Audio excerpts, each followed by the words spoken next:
So in this video, we're going to consider how to write y equals arcosh x as a function of natural logarithms.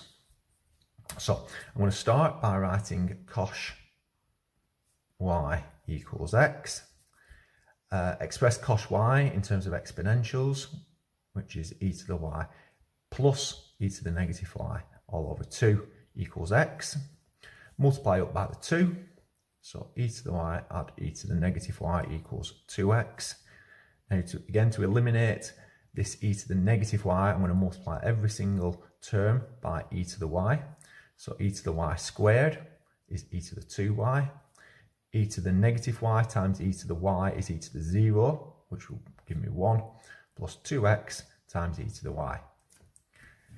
Subtracting 2x e to the y from both sides, I will end up with e to the 2y subtract 2x e to the y add 1 equals 0.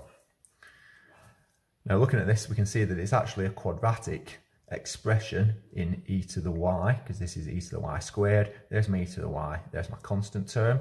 So a is 1, b is negative 2x, and c is 1. Using the quadratic formula, e to the y equals negative b, so it's negative 2x, so 2x plus and minus the square root of negative 2x squared, which is 4x squared, subtract 4 times a times c, which is just 4, all divided by 2 times the 1.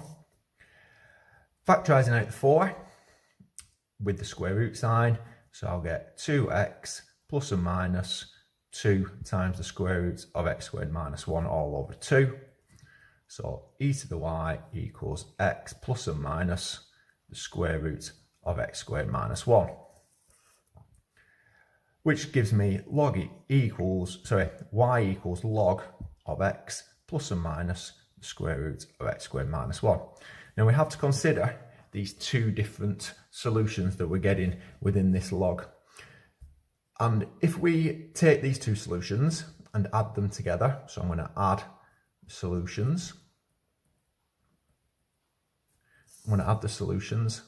I'm going to get log x plus the square root of x squared minus 1, add log of x subtract the square root of x squared minus 1. Adding these two solutions together will allow me to just do log of the product of the brackets. So it's log x multiplied by the x, give me x squared.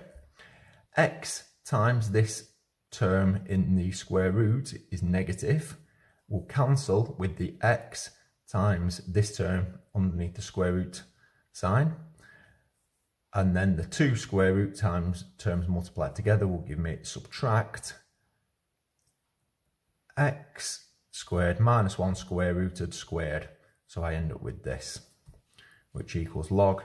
The x squared cancel, I end up with subtract negative 1. So log 1, which is 0. So that actually has the implication that these two roots are negatives of each other. So if that, for example, was 5, that would be negative 5, because they're adding together to give me 0. Which means that y equals plus and minus log x plus the square root of x squared minus 1. Now we have to consider why we're getting these two particular values coming out, and it's because of the shape of the cosh curve. So if we consider cosh, we can quite clearly see that cosh is a many to one mapping. So if we take this value here, go up, get in there, and similarly this value here will give me exactly the same value.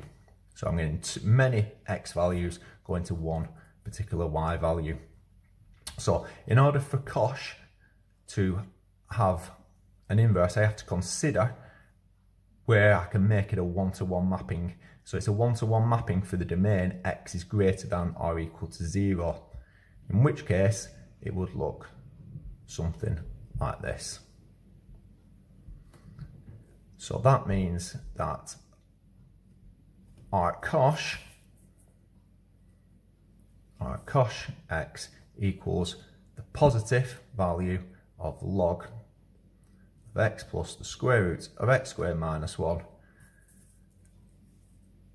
since it has its domain restricted.